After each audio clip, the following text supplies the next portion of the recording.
दर्शकों, क्या केंद्रीय मंत्री नितिन गडकरी के खिलाफ कोई बड़ी साजिश रची जा रही है? नितिन गडकरी के खिलाफ पैसे देकर अभियान चलाया जा रहा है। जी हां दोस्तों, ये बड़े सवाल इसलिए उठने शुरू हो गए हैं क्योंकि खुद नितिन गडकरी का एक बड़ा बयान सामने आया है। उन्होंने कहा है कि मेरे खिलाफ पैसे देकर अभियान चलाया गया। जी हां दोस्तों, एक बड़ा बयान। आखिर नितिन गडकरी के खिलाफ पैसे देकर कौन अभियान चला रहा है और वो क्यों नितिन गडकरी को बदनाम करना चाहेगा? नितिन गडकरी ने किस पर आरोप लगाए हैं, वो सब कुछ मैं आपको इस वीडियो में एक-एक करके बताऊंगा। नमस्कार दोस्तों, मेरा नाम है मनीष कुमार सिंह और आप देख रहे हैं 4 पीएम। दोस्तों, केंद्रीय मंत्री है नितिन गडकरी, उनके एक बयान से सनसनी मच गई है। आपको बता दें कि देश में इन दिनों E20 मिश्रण जो एथेनॉल है, उसका जो पेट्रोल में मिश्रण किया जाता है, उस पर एक नई बहस छिड़ी हुई है। हाल के दिनों में सोशल मीडिया पर इससे जुड़े कुछ नए ट्रेंड, कुछ नए वाक्य सामने आए हैं, कुछ वायरल हुए हैं, आपने देखा होगा। इसी बीच केंद्रीय सड़क परिवहन और राजमार्ग मंत्री, केंद्रीय मंत्री नितिन गडकरी का एक अहम बयान या एक कहिए टिप्पणी जो है वो सामने आई है। दरअसल एक कार्यक्रम के दौरान E20 मिश्रण पेट्रोल से जुड़े सवालों का जवाब देते हुए केंद्रीय मंत्री ने कहा कि मुझे राजनीतिक रूप से निशाना बनाने के लिए सोशल मीडिया पर एक सशुल्क पेड अभियान, पैसे देकर अभियान चलाया गया।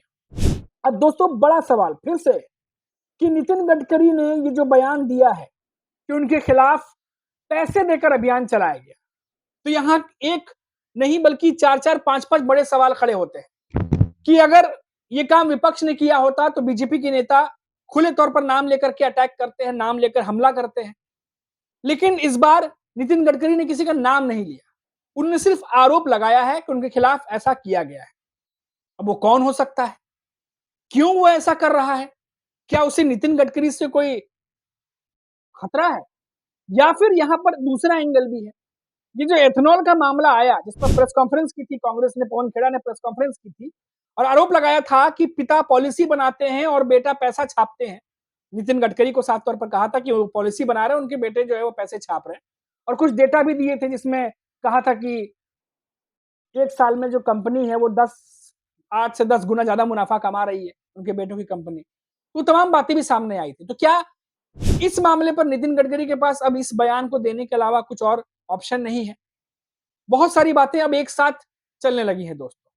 बता दें कि केंद्रीय मंत्री जो नितिन गडकरी हैं, वो सोसाइटी ऑफ ऑटोमोबाइल मैन्युफैक्चरर्स के वार्षिक सम्मेलन में कई सवालों के जवाब दे रहे थे।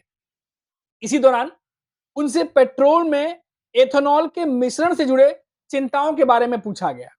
अब जाहिर-सी बात है, ओपन मंच है, कई सारे सवाल पूछे जाएंगे और नितिन गडकरी को लेकर के जो एथेनॉल वाला मामला चल रहा है, तो सबसे ज्यादा चल रहा है इस समय, क्योंकि उनके बेटों का भी नाम इसमें इन्वॉल्व किया गया।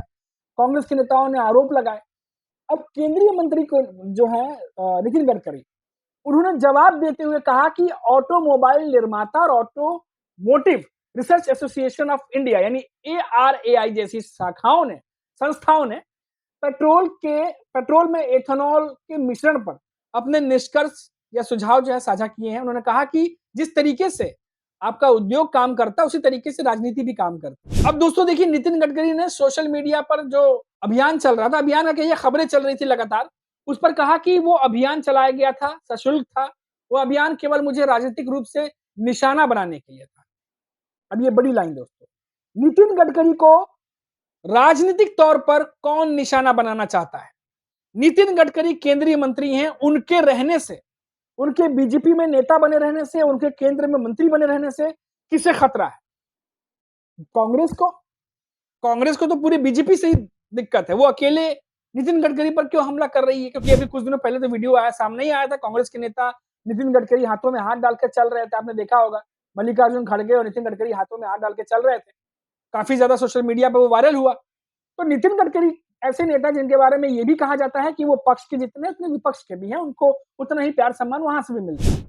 तो ऐसे में नितिन गडकरी का इशारा किसकी तरफ था? और सबसे बड़ी बात कि नितिन गडकरी नाम क्यों नहीं ले रहे कि किसने उन्हें जो है राजनीतिक तौर पर निशाना बनाने की कोशिश की, क्यों की? वो कौन है, उसका नाम ले लेते हैं।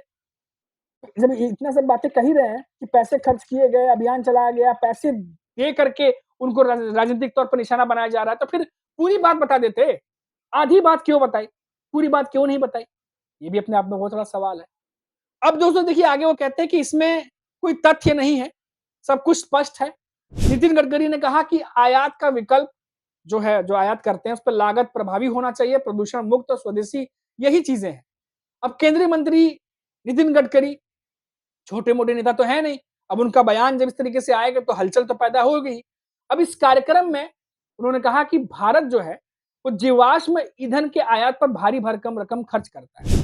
इसके साथ ही उन्होंने उनसे पूछा कि क्या जीवाश्म जो है वो ईंधन के आयात को कम कर और बचा पाएँगे उनको धन को। भारतीय जो अर्थव्यवस्था है उसके लिए तमाम बातें कही गई थी कि आर्थिक रूप से ज़्यादा मजबूती मिलेगी और जो पेट्रोल के दाम है, डीज़ल के दाम है वो कम होंगे और बहुत सारी चीज़ें कही गई। इस पर नितिन गडकरी ने कहा कि हमने मक्का से इथेनॉल बनाया और इस कदम से किसानों को 45,000 करोड़ का फायदा पहुंचा है। अब ये तो बात नितिन गडकरी कह रहे हैं, लेकिन उधर कांग्रेस के नेताओं का कुछ और ही कहना है। अब वहीं इस कार्यक्रम में प्रदूषण के नजरिए से E20 मुद्दे पर बोलते हुए केंद्रीय मंत्री नितिन गडकरी ने कहा कि दुनिया इस बात पर सहमत है कि प्रदूषण कम करना जरूरी है और एक रिपोर्ट में पाया गया कि अगर प्रदूषण का यही स्तर जारी रहा तो दिल्ली के निवासियों को जिंदगी के 10 साल जो है कम हो जाएंगे। अब ये बातें नितिन गडकरी कह रहे हैं, हालांकि कैसे जस्टिफाई कर रहे होंगे वो नितिन गडकरी के पास ब्यौरा होगा। फिलहाल एथेनॉल को लेकर के इस समय नितिन गडकरी और बीजेपी सरकार दोनों पर हमला हो रहा है। आपको बता दें कि E20 पेट्रोल में 80% पेट्रोल और 20% एथेनॉल के मिश्रण से बना ईंधन होता है, इसे E20 कहा जा रहा है। ध्यान देने वाली बात यह है कि केंद्र सरकार इस बात पर जोर देती आई है कि इसी E20 मिश्रण से कार्बन जो उत्सर्जन है, जीवाश्म ईंधन के जो आयात हैं, वो कम हो जाएंगे। इसमें क्रांतिकारी बदलाव आएगा, यानी पैसे की बचत होगी। जो आयात हम कर रहे हैं वो कम हो जाएंगे देश के भीतर, और तो और पेट्रोल डीजल के दाम कम होंगे और पोल्यूशन भी कम होगा। ये तमाम बड़ी-बड़ी चीजें गिनाई गई, लेकिन अभी तक इसका असर कुछ बहुत ज्यादा दिखने को मिल नहीं रहा है। पेट्रोल डीजल के दाम तो हमें कम होते दिखाई नहीं दे रहे।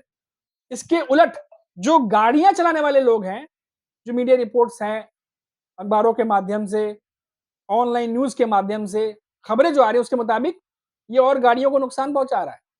ईंधन की क्षमता कम हुई है, टूट-फूट बढ़ी है गाड़ियों में और गाड़ियों की उम्र कम हो रही है।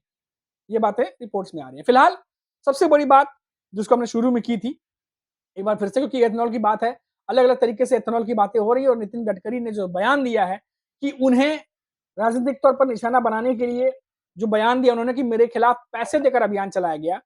अब ये अपने आप में बहुत बड़ा सवाल है कि नितिन गडकरी को कौन जो है वो बदनाम करना चाहता है? क्या वो बीजेपी के भीतर बैठे लोग हैं?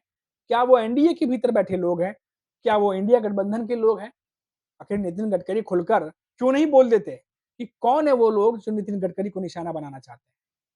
अब हालांकि नितिन गडकरी का ये आरोप तो उन्होंने लगा दिया है, लेकिन किस पर लगाया इशारों-इशारों में वो तो नितिन गडकरी जानते होंगे, लेकिन नितिन गडकरी के इस बयान को ये मानकर चला जा रहा है कि हो ना हो ये बीजेपी के भीतर के ही किसी बड़े नेता के बारे में बात कर रहे होंगे, इसलिए नाम नहीं ले रहे। क्योंकि मैंने अक्सर देखा है कि बीजेपी के नेता जब विपक्ष के खिलाफ बोलते हैं, तो नाम लेकर के, नेताओं के नाम लेकर के, पार्टियों के नाम लेकर के मुँह पर हमला करते हैं।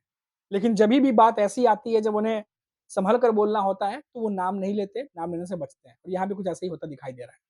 तो ये बड़ी खबर थी जो हमने आप तक पहुँचाई है। अभी के लिए इतना ही, आप देखते रहिए 4 पीएम और फिर हाज़िर होंगे किसी बड़ी खबर के साथ। नमस्कार।